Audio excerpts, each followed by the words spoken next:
الحمد لله رب العالمين والصلاة والسلام على سيد المرسلين وعلى آله وأصحابه أجمعين أما بعد أعوذ بالله من الشيطان الرجيم بسم الله الرحمن الرحيم ولا يستوي الذين يعلمون والذين لا يعلمون إنما يتذكر أولو الألباب শিক্ষাকে পরিবেশায়ন করে স্বাধীন শিক্ষা ব্যবস্থা প্রণয়নের দাবিতে আয়োজিত বাংলাদেশ খেলাফত ছাত্র মজলিসের উদ্যোগে শিক্ষা সমাবেশে উপস্থিত সভাপতি উপস্থিত বাংলাদেশ খেলাফত মজলিস যুব মজলিস ও ছাত্র মজলিস সহ বন্ধুপতি অন্যান্য সংগঠনের কেন্দ্রীয় নেতৃবৃন্দ শিক্ষাবিদ ও সমবেদক ছাত্র ভাইয়েরা, আমি সর্বপ্রথম আল্লাহ রাসূল সাল্লাল্লাহু আলাইহি ওয়াসাল্লামের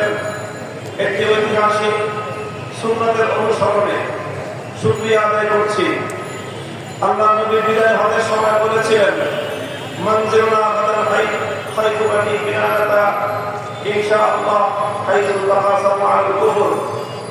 মক্কা বিজয়ের পর মক্কায় বিজয় বেশে প্রবেশ করে আল্লাহ নবী বলেছিলেন, যেই খাইফে বানি বিনালার মধ্যে এক সময় আবু জাহালদের নেতৃত্বে ইসলামকে ধ্বংস করার চুক্তি সম্পাদিত হয়েছিল, আগামীকালকে আমরা সেই জায়গায় অবস্থান করে আল্লাহর শুকরিয়া আদায় করার মাধ্যমে আমরা বিজয় উদযাপন করব। আজ আমরা 2013 সালের পর এক যুগের পরে শাহবাগ চত্বরে দাঁড়িয়ে যেখান থেকে ইসলামকে ধ্বংস করবার ষড়যন্ত্র পরিচালিত হয়েছিল, আল্লাহর শুকরিয়া আদায় করার মধ্য দিয়ে আমরা নতুন বাংলাদেশ গঠনের বিজয়ের সূচনা করতে চাই।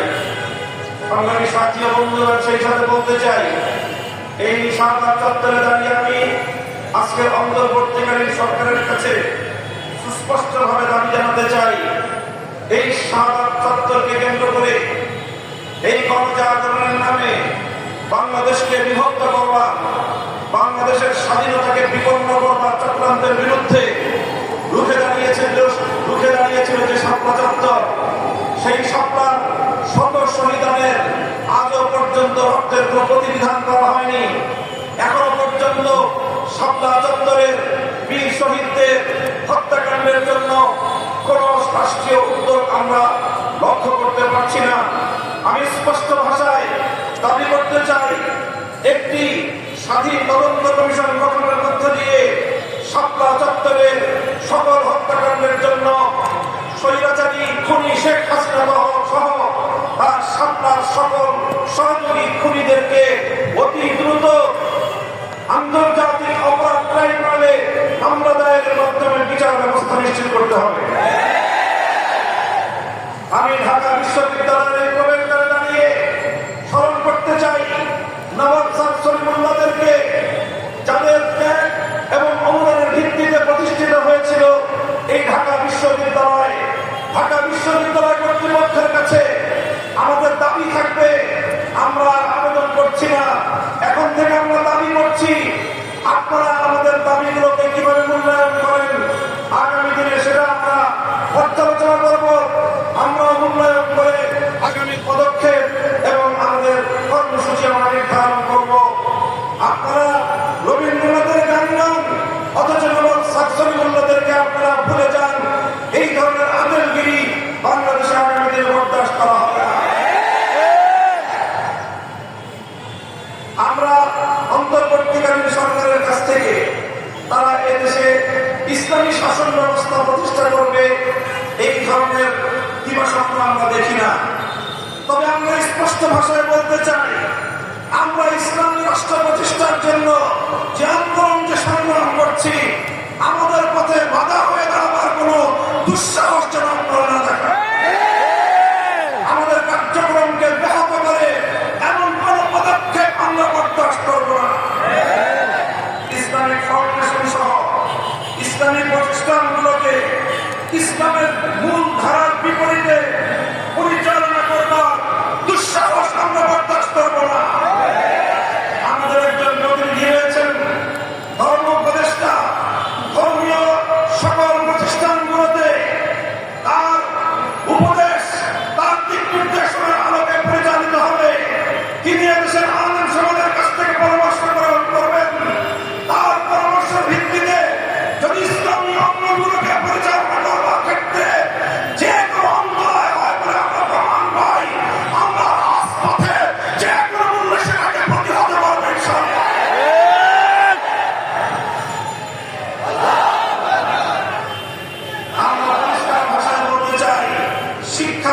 ব্যবস্থায় ইসলামের বিরুদ্ধাচরণের অশুভতা বন্ধ করতে হবে।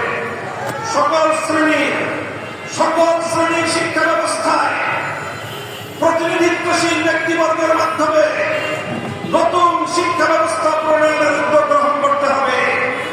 আপনারা সেই আওয়ামী দুঃশাসনের আমলের মতো বরাবর দেশের ইসলাম মন্দিরের উপেক্ষা করে চলবেন। আমাদেরকে উপেক্ষা করলেই খারাপ, আমরা আর বেশি দিন চুপ করে বরদাস্ত করব না। শিক্ষা কমিশনে এদেশের সর্বজন আলেম প্রতিনিধি অন্তর্ভুক্ত করতে হবে, না হয় ওই শিক্ষা কমিশনের কোন সুপারিশ আমরা মানব না। বৈষম্যহীন শিক্ষা ব্যবস্থা প্রতিষ্ঠার স্পষ্ট দাবি জানাই।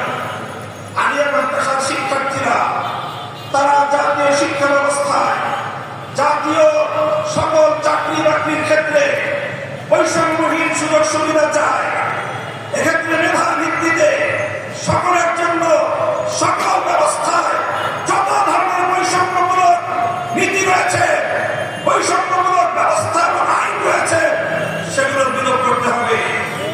কিছু কিছু বিভাগে অনেক পাবলিক বিশ্ববিদ্যালয়ে আলিয়া মাদ্রাসার ছাত্রদের জন্য ভর্তির সুযোগ রাখা হয় নাই। অনেক চাকরির ক্ষেত্রে বৈষম্য করা হয়। এই বৈষম্য আমরা আর কয়েকটা দিন দেখবো, এরপরে আর দেখবো না, প্রতিরোধ করবো ইনশাআল্লাহ। আমাদের কওমি মাদ্রাসার ব্যাপারে আমরা তো চাকরি বাকরির কথা বলি না, তবে শুধু এতটুকু বলবো, কওমি আলেম সমাজ যেভাবে চায় সেইভাবে কওমি শিক্ষা ব্যবস্থাকে মূল্যায়ন করতে হবে। কওমি আলেম সমাজের কাছ থেকে দেশ গঠনে মেধা অনুযায়ী যথাযথভাবে রাষ্ট্রীয় সকল পর্যায়ে তাদের জন্য সেবা প্রদান করবা, কর্মসংস্থানের সুযোগ নিশ্চিত করতে হবে। সংসদী সাথী ও বন্ধুগণ, উপনিবেশায়নের যে কথা আজকে আমরা বলছি, আমরা দেশটাকে কলোনি হিসেবে আর দেখতে চাই না। ব্রিটিশরা আমাদেরকে এক সময় কলোনি হিসেবে ব্যবহার করেছে। ভারত আমাদেরকে কলোনি হিসেবে ব্যবহার করবার জন্য তার সেবাদাসী শেখ হাসিনাকে বছরের পর বছর আমাদের কাঁধের উপর চাপিয়ে রাখবার অপচেষ্টা চালিয়েছে। এই অপচেষ্টার পরিণাম কি হয়েছে? ভারতকে এখান থেকে শিক্ষা গ্রহণ করবার জন্য আহ্বান জানাবো। আর কোনদিন যেন এই স্বাধীন বাংলাদেশে কোন সেবাদাস প্রতিষ্ঠান দুষ্কর্ম যেন ভারত না দেখে। অন্য সকল সাম্রাজ্যবাদী শক্তিদেরকে আমরা স্পষ্ট সতর্ক বার্তা দিয়ে দিতে চাই, বাংলাদেশ স্বাধীন হয়েছে, স্বাধীনভাবে পরিচালিত হবে, অন্য কোন সাম্রাজ্যবাদের সেবাদাস হবে না। বাংলাদেশের শিক্ষা ব্যবস্থা কোরআন ও বিজ্ঞান ভিত্তিক শিক্ষা ব্যবস্থা চলবে, বিজ্ঞান ভিত্তিক শিক্ষা চলবে। বিজ্ঞান ভিত্তিক বিজ্ঞানী বিজ্ঞান বিভাগের বাইরে বিশেষ করে কলা অনুষদের যতগুলো শিক্ষা ব্যবস্থা রয়েছে, সব জায়গাগুলোতে হিন্দুত্ববাদ সহ নাস্তিকবাদ, পশ্চিমা সাম্রাজ্যবাদের সকল অনুসরণ বাদ দিয়ে কোরআন ভিত্তিক কলা অনুষদের ইসলাম ভিত্তিক প্রতিটি শিক্ষার নৈতিকতাকে সেইভাবে ফেলে সাজাতে হবে। নতুন করে কারিকুলাম তৈরি করতে হবে, স্বাধীন বাংলাদেশ গঠন করতে হবে। সর্বশেষ আমি উদাত্ত আহ্বান জানাতে চাই, যত অন্যায় বিচার বহির্ভূত হত্যাকাণ্ড চলছে, এই হত্যাকাণ্ড অবিলম্বে বন্ধ করতে হবে। যারা রাজপথ থেকে আন্দোলনের মধ্য দিয়ে উপদেষ্টা হয়েছেন, আপনাদেরকে বলি, আমরা আপনাদের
সম্মিলিতভাবে এই রাষ্ট্রটাকে এগিয়ে নেওয়ার দায়িত্ব আমাদের।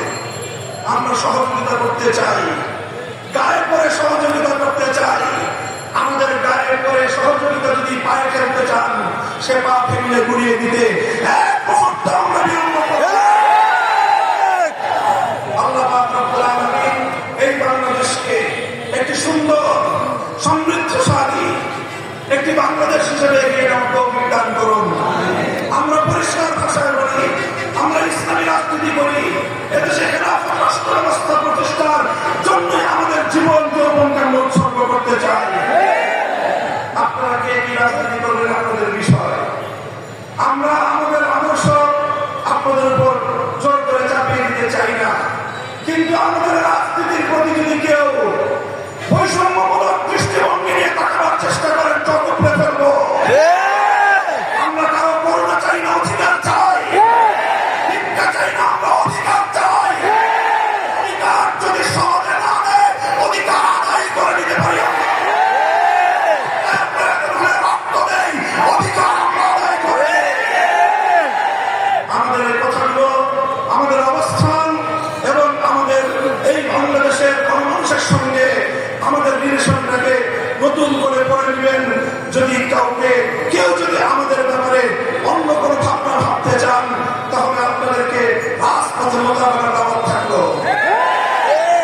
সাথী বন্ধুগণ, এক সুন্দর বাংলাদেশ গড়ে উঠুক, বৈষম্যহীন বাংলাদেশ গড়ে উঠুক। আর কোন শিক্ষাঙ্গনে তোফাজ্জলদের মতো আর কোন মানুষকে যেন বিচার বহির্ভূত হত্যাকাণ্ডের শিকার হতে না হয়। সকল বিচার বহির্ভূত হত্যাকাণ্ডগুলোকে তদন্তপূর্বক প্রকৃত দোষীদের বিরুদ্ধে ব্যবস্থা গ্রহণের দাবি জানিয়ে একটি সুন্দর সুশৃঙ্খল উপনিবেশহীন, উপনিবেশবাদহীন, উপনিবেশবাদ মুক্ত স্বাধীন একটি স্বনির্ভর জাতি গঠনের জন্য যা যা করতে হয় তা করার জন্য আহ্বান এবং তার সহযোগিতার আহ্বান জানিয়ে বক্তব্য শেষ করলাম। নাসরুম মিনাল্লাহি ওয়া ফাতহুন করিম ওয়া আখিরু দাওয়ানা আলহামদুলিল্লাহি রাব্বিল আলামিন। বাংলাদেশ খেলাফত ছাত্র মজলিস জিন্দাবাদ, বাংলাদেশ খেলাফত মজলিস জিন্দাবাদ। সুবহানাল্লাহি ওয়া বিহামদিহি, সুবহানাল্লাহ।